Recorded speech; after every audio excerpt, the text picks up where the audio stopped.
সমস্তৰে প্ৰিয় হৃদয় আত্মা জগতৰে পিতা মাতা। এই আত্মা ভগৱান নিজে। আত্মা মামে বংশ জীৱলোকে জীৱভূত সনাতন। পঞ্চদশ অধ্যায় গীতা 7 নম্বৰ শ্লোক। অহম আত্মা গুদাকেশ সৰ্বভূতাশ্ৰয়ে স্থিত। দশম অধ্যায় 20 নম্বৰ শ্লোক গীতা। মই আত্মা, সমস্ত ভূতৰ হৃদয়ত মই বাস কৰিছোঁ। সেইকাৰণে ইয়াত কৈছে সমস্তৰে প্ৰিয় হৃদয় আত্মা জগতৰে পিতা মাতা। নৱম অধ্যায় 17 নম্বৰ শ্লোকত কৈছে যে ময়ে সকলোৰে পিতা, ময়ে মাতা, পিতামহ চব মই। তাৰপাছত কৈছে হেন জানি আন বিষয় এৰিয়া হৃদয়ে হৰিক চিন্তা। হেন জানি আন বিষয় এৰিয়া। বিষয় মানে 5টা জ্ঞানেন্দ্ৰিয়ৰ 5টা বিষয় আছে। ৰূপ, ৰস, গন্ধ, স্পৰ্শ আৰু শব্দ। এই 5টা হৈছে বিষয়। এইকেইটাই হৈছে মূল কালপ্ৰিত আমাক পাপ কৰ্ম কৰোৱাৰ। মূলতে এইটোৱেই। চাওক, চকুৱে প্ৰথমতে কিবা এটা দেখিলে। এজন মানুহ গৈ আছিল ৰাস্তাইদি, যাওঁতে ৰাস্তাৰ দাঁতিত এজোপা আম দেখিলে। এখন বাগিচা ধুনীয়াকৈ ভেটি থোৱা আছে, তাত আম দেখিলে ধুনীয়া। চকুটোৱে আমটো দেখি পেলাই, এতিয়া চকুৱেতো আমটো পাৰিব নোৱাৰে, গতিকে আল্টিমেটলি ভৰিকেইটাৰ সহায়ত আগবাঢ়ি গ'ল। ভৰিকেইটাটো ওচৰ পালেগৈ, এতিয়া ভৰিকেইটাইতো তাক ফৰমুটি মাৰিব নোৱাৰে, গতিকে হাতৰ সহায় ল'লে। হাতেৰে লাখুটি এডাল দি পেলাই আমটো পাৰিলে, হাতেৰে বুটলিও ল'লে, পিছে খাবতো সক্ষম নাই এতিয়া হাতৰ। এতিয়া হাতে কি কৰিলে, আনিলে ওচৰলৈ, ভাবিলে অকণ শুঙি চাওঁ কেনেকুৱা। নাকে গোন্ধটো লৈ ল'লে, বিৰাট ধুনীয়া, মিঠা আছে। এতিয়া বেচেৰাই শুঙিহে থ'লে, খাবতো নোৱাৰে। মুখে খালে, সোৱাদটো পালে কোনে? জিভাই। গোল বস্তু কললে পেটত। চকীদাৰে গম পালে, দেখিলে ক'ৰবাৰ পৰা, আচ্ছা ই মোৰ আম খালে। পিছফালৰ পৰা আহি মাৰিলে পিঠিত একোপ। পিঠিখনৰ কি দুখ আছিল? বেচেৰাই কোপ খালে পিঠিত। কিন্তু আপোনালোকে যদি চাই, পিঠিত যদিও কোপ খালে, চকু পানী ওলাইছে এইফালৰ পৰাই। মানে পানী কোনফালৰ পৰা ওলাল? এইফালে। দেখিছিলে কোনে? এইটোৱে ঘূৰি পকি তাতে আহিবগে। ঘূৰি পকি আল্টিমেটলি আহিবগে তাতে। গতিকে আল্টিমেটলি এতিয়া কৈছে বিষয়ৰ কামবিলাক বাদ দিয়া। বিষয়ৰ চিন্তা বাদ দি আমাৰ চিন্তা এটাই হ'ব লাগে যে যিজন ঈশ্বৰ হৃদয়ত বিৰাজমান হৈ আছে, আমি তেওঁক আৰাধনা কৰোঁ। আপুনি শাৰীৰিকভাৱে অসুস্থ হ'ব পাৰে, আপুনি অসুচিতাত ভুগিব পাৰে, আপুনি গুৰুগৃহত সোমাব নোৱাৰিব পাৰে। ভক্তি মাৰ্গত এটা আটাইতকৈ সুগম উপায় দিছে, সেইটো হৈছে মানসিক সেৱা। ইয়াতকৈ উত্তম ক'তো নাই। আপুনি যাব পৰা নাই। চাওক, সংসাৰৰ ক্ষেত্ৰত মানসিক চিন্তা কৰি থাকিলে আপুনি একো বস্তু নাপায়। আপুনি যদি শুই শুই ভাবি আছে যে মই ট্ৰেক্টৰখন লৈ পথাৰলৈ গৈছোঁ, হাল বাইছোঁ, এয়া মই কঠীয়া পেলালোঁ, মোৰ কঠীয়া ডাঙৰ হ'ল, মই ভূঁই ৰুলোঁ, এই পকিলে, মই ধান কাটি আনিলোঁ, ভাবি আছে শুই শুই। এই চোতালত বিৰাট ডাঙৰ ডাঙৰ মই মেজি বনাইছোঁ। বাহিৰত গৈ পেলাই যেতিয়া শোৱাৰ পৰা উঠি গৈ চাব যে একোতো নাই তাত। কিয়? কাৰণ ভাবিহে আছে মনত, তাৰ একোতো ফল নাপায়। কিন্তু ভক্তি মাৰ্গত ইয়াৰ টোটেলি বিপৰীত। ভক্তি মাৰ্গত কৈছে আপুনি বিচনাত শুই শুই আছে, কিন্তু মনেৰে যদি ভাবে মই শোৱাৰ পৰা উঠিলোঁ, মই স্নান কৰিছোঁ, মই গুৰুগৃহত সোমাইছোঁ, মই বন্তি গছ জ্বলাইছোঁ, মই এয়া শৰণৰ বস্তু কৰিছোঁ, মই ভজনৰ কাম কৰিছোঁ, মই ঈশ্বৰৰ সেৱা কৰিছোঁ, প্ৰভু ভগৱন্তৰ লীলা স্মৰণ কৰিছোঁ। আপুনি আধা ঘণ্টা, এঘণ্টা ঈশ্বৰৰ লগত যদি আপুনি ৰৈ আছে, এই পুণ্য আপুনি অলৰেডি কমাই আছে শুই। কৰ্ম নকৰান্তে সমস্ত কৰ্মৰ ফল, আপুনি উপযন্ত দেখা ভকতিৰ বল। ভকতিৰ এনেকুৱা বল আছে যে আপুনি ডাইৰেক্ট ইন্দ্ৰিয়ৰ দ্বাৰা কৰ্ম নকৰাকেও কেৱল ভাৱৰ দ্বাৰা পাব পাৰে, কাৰণ ভক্তি কেৱল ভাৱৰ খেল, ভাৱগ্ৰাহী জনাৰ্দন। আৰু আমি তাৰ বিপৰীতে কৰোঁ। ভগৱানে কৈছে 11টা ইন্দ্ৰিয় দিছোঁ, 10টা ইন্দ্ৰিয় তোৰ বেলেগৰ কামত লগা, মোৰ আপত্তি নাই, মোক কেৱল মনটো দে। মন মনা ভৱ মদ ভক্তা মধ্যাজি মাম নমস্কৰো, মামে বৈশ্যসী সত্যমতে প্ৰতিজানে প্ৰিয়সীমে। অষ্টাদশ অধ্যায় 65 নম্বৰ শ্লোক গীতা। মোতে মাত্ৰ সদা দিয়া মন, মোৰ ভক্ত হোৱা সৰ্বক্ষণ, মোকে পূজা মাত্ৰ মোকে কৰা নমস্কাৰ। কহিলো তোমাতো সত্যবাণী, পাইবা সুখে মোক মহামানী, তুমি প্ৰিয়তম সুহৃদ সখী আমাৰ। মহাপুৰুষ মাধৱদেৱে ঘোষাত অনুবাদ কৰিছে সুন্দৰভাৱে। মনটো বিচাৰিছে আমাক। কিয়? কাৰণ ভক্তি বস্তুটো হৈছে ভাৱৰ লগত জড়িত। ভাৱেই ভক্তি বুলি সেইকাৰণে কয়। কিন্তু আমি এই বিষয়ে আমাক সুখ দিছে বুলি ভাবি আমি বিষয়ৰ কথা চিন্তা কৰোঁ। সেইকাৰণে প্ৰহ্লাদে দৈত্য শিশুক কৈছে বিষয়ৰ কথা বাদ দিয়া। আমাক যিটো আনন্দ লাগে এইটো বিষয়ত নাই। আমাক যিটো আনন্দ লাগে, আনন্দটো কেনেকুৱা হ'ব লাগে? মই যাতে সদায় পাওঁ। যিটো আনন্দ সকলোৰে কাৰণে সমান, সদায় একেই থাকিব, সেই আনন্দটো মই বিচাৰিছোঁ। কিন্তু বিষয়ৰ যিবিলাক বস্তু আছে, যিটো আপোনাৰ কাৰণে আনন্দ, এইটো বেলেগৰ কাৰণে দুখো হ'ব পাৰে। এজন ৰোগী, তেওঁৰ অসুখ হৈছে, তেওঁৰ কাৰণে এইটো কষ্টকৰ কথা, কিন্তু ডাক্তৰ এজনে মনে মনে ভালো পাব পাৰে যে বেটা আহিছে আজি মোৰ ওচৰলৈ কাষ্টমাৰ বেছি। বুজি পাইছে নাই? বস্তুবিলাক তেনেকুৱা, যিটো আপোনাৰ কাৰণে বেয়া বেলেগ এজনৰ কাৰণে ভাল হ'ব পাৰে, বিষয়ৰ বস্তু।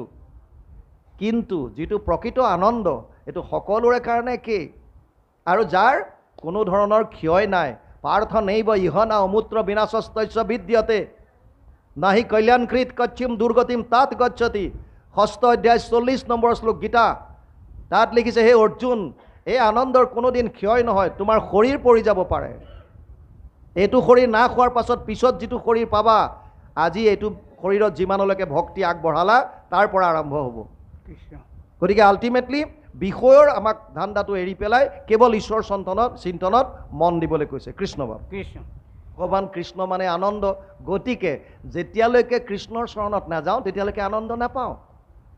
এতিয়া ইয়াত কৈছে বৰ সুন্দৰভাৱে প্ৰহ্লাদে, বৰ সুন্দৰ ফৰ্মুলা দিছে। যেনেকৈ মানুহে দুখ নিবিচৰাকৈ জীৱনলৈ দুখ আহে, তেনেকৈ সুখ নিবিচৰাকৈও আহিব। আপুনি দুখ কোনেও নিবিচাৰে, কিন্তু দুখ আমি পাওঁ।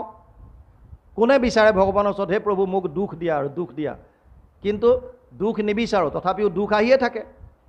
আৰু সুখ বিচাৰোঁ, কিন্তু সুখ নাপাওঁ।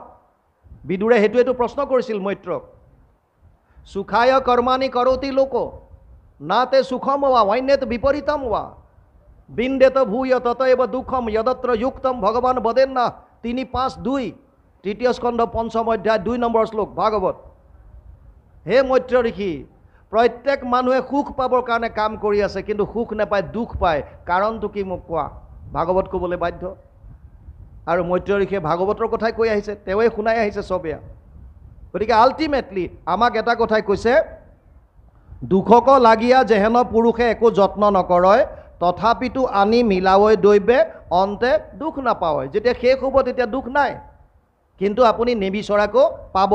সেইমতে জানা সুখ মিলে আহি, যেনেকৈ দুখ নিবিচৰাকৈ আহে, তেনেকৈ কৈছে ইয়াত, সেইমতে জানা সুখ মিলে আহি দুখ গুছে তেতিক্ষণে।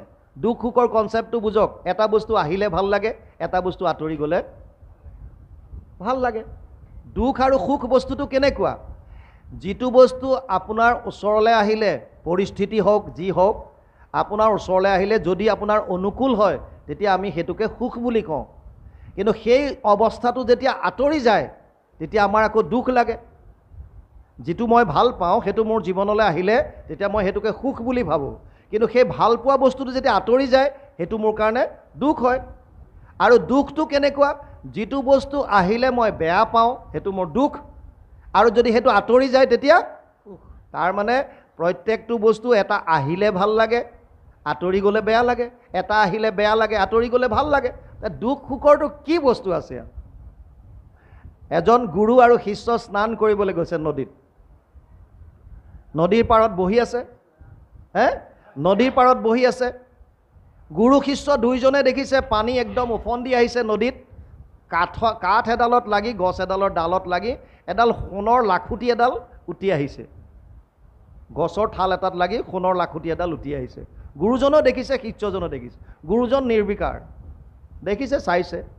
শিষ্যজনে ভাবিলে সোণৰ লাখুটি, জাপ মাৰিলে তাত, আৰু জাপ মাৰি গৈ পেলাই লাখুটিডাল ধৰিলে। সোণৰ লাখুটি ইমান ওজন, এতিয়া এটা হাতে যেন তেন ওপৰলৈ দাঙিলে, এটা হাতে সাঁতুৰিব পৰা নাই। তাৰমানে এতিয়া উপায় নাইকিয়া হৈছে। লাখুটিডাল যদি বিচাৰে তেতিয়াহ'লে শৰীৰটো দিব লাগিব, তাৰ বাহিৰে গতি নাই। তাৰমানে নিজক বচাব নোৱাৰে, আৰু যদি নিজক বচাব লাগে লাখুটিডাল পেলাব লাগিব। বুজি পালে নাই? এতিয়া মানুহে সদায় নিজকে বচাবলৈ চাব আল্টিমেটলি। গতিকে ফাইনেল সিদ্ধান্ত ল'লে যে উপায় নাই আৰু, তোকে এৰিলোঁ আৰু, তই যা। লাখুটিডাল এৰি দিলে, আৰু এৰি সাঁতুৰি নাদুৰি আহি বিৰাট দুখ মনে বহি আছে। আৰু গুৰুজনে কৈছে, কি হ'ল তোৰ?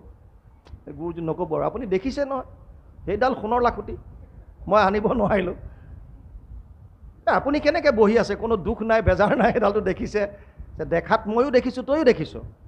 তই সেইডাল দেখাৰ লগে লগে তাৰ প্ৰতি আসক্তি হ'লে, তোৰ কৰি ল'বলৈ ইচ্ছা কৰিলি। মই দেখিছোঁ, একো নাই, মোৰ তাৰ প্ৰতি ইচ্ছা নাই। 10 মিনিট আগত দুইটা আহিছিলোঁ, না তোৰ সুখ আছিল না দুখ আছিল। ময়ো আহিছিলোঁ 10 মিনিট আগত, না মোৰ সুখ আছিল দুখ আছিল, আৰু তই এতিয়া দুখত পৰিছ, আৰু মই একে আছোঁ। আমাৰো গতি একেই। আমি কিছুমান নলগা বস্তুতে পোৱাৰ আশা এটা কৰি পেলাই সেইটোৰ প্ৰতি দৌৰি আছোঁ, আৰু নাপালে আমি দুখ অনুভৱ কৰোঁ। যিটো পাবলগীয়া আছে তাক কোনো ৰাখিব নোৱাৰে। আপোনাৰ কৰ্তব্যটো কৰক। প্ৰতিটো মুহূৰ্তত নিজৰ কৰ্তব্য কৰ্মখিনি কৰক। কেনেকৈ কৰিব? ফৰ্মুলা দিছে অৰ্জুনক, ক্লিয়াৰ কাট ফৰ্মুলা। তস্মাৎ সৰ্বেষু কালেষু মাম অনুস্মৰ যুদ্ধ চ ময়ো অৰ্পিত মনোবুদ্ধিৰ মামে বৈশ্যস্য অসংশয়। 8ম অধ্যায় 7 নম্বৰ শ্লোক গীতাত কৈছে, হে অৰ্জুন, প্ৰতিটো মুহূৰ্তত তস্মাৎ সৰ্বেষু কালেষু মাম অনুস্মৰ, মোক স্মৰণ কৰ, আৰু যুদ্ধ চ মানে তোৰ কৰ্তব্য কৰ্ম কৰ। যিটো সময়ত যাৰ যিটো কৰ্তব্য সেইটো কৰি যা। কেনেকৈ কৰিবি? মোক মনটো দি থ। ময়ো অৰ্পিত মনোবুদ্ধিৰ, মন বুদ্ধি মোক অৰ্পণ কৰি দে, আৰু তেতিয়া তই মোক পাবি। মানে পৰম আনন্দ, যিটো আনন্দৰ কাৰণে আমি দৌৰি আছোঁ, এই আনন্দটো আমি পাম। তাৰ মানে এটা বস্তু সিদ্ধান্ত এটা হওক, যিটো আনন্দ আপোনাক লাগে মোক লাগে, এই আনন্দটো আমি কেৱল ভগৱান তত্ত্বতহে বিচাৰি পাম। আৰু ভগৱানৰ ওচৰত পাবৰ কাৰণে কৃষ্ণত শৰণ লৈ একান্তভাৱে ভকতৰ সংগত আমি তেওঁৰ লীলাসমূহ এনেকৈ যদি শ্ৰৱণ কীৰ্তন কৰোঁ, আৰু নিজৰ সুকীয়া লাইফত প্ৰতিটো মুহূৰ্তত ঈশ্বৰৰ লীলাসমূহ, প্ৰভু ভগৱন্তৰ নাম, প্ৰভু ভগৱন্তৰ ৰূপ, তেওঁৰ লীলা, তেওঁৰ ধাম আৰু ভগৱানৰ ভকত, 5টা বস্তুৰ যিকোনো এটাত মনটো লগাই থ'বলৈ চেষ্টা কৰক। কৃষ্ণ 5টাৰ যিকোনো এটাত যদি মনটো লগাই থ'ব পাৰিলে, এই 5ওটাক বস্তুৱে আচব। আমাক গুৰুজনাই 4 বস্তু দেখুৱাই থৈ গৈছে, গুৰু, দেৱ, নাম, তাৰ মানে বাকীবিলাক কি? চিধা কথা, বাকীবিলাক চব অবস্তু, আৰু আমি জানি পেলাই অবস্তুৰ পিছত দৌৰি আছোঁ। চিকন্দৰে 32 বছৰ বয়সত অজস্ৰ দেশ জয় কৰিছিল, বহুত জয় কৰিলে। 32 বছৰ বয়সত এটা বেমাৰ লাগিল, আৰু গম পালে যে মই বেছি দিন বাচি নাথাকিম। পাত্ৰ মন্ত্ৰীসকলক মাতি কৈছে যে মোৰ হাত দুটা কবৰৰ বাহিৰত উলিয়াই থবা মৃত্যুৰ পাছত।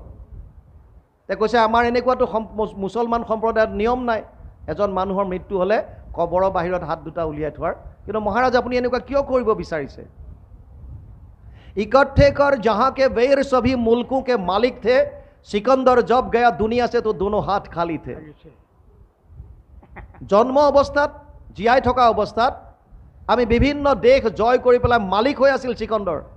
কিন্তু যেতিয়া তেওঁ অনুধাৱন কৰিছে, উপলব্ধি কৰিছে, মোৰ যেতিয়া মৃত্যু হ'ব মই একো নিব নোৱাৰোঁ, আমি দুখ সুখ কেৱল আমাক এই লাগে তৃষ্ণাৰ কাৰণে ভুগি আছোঁ।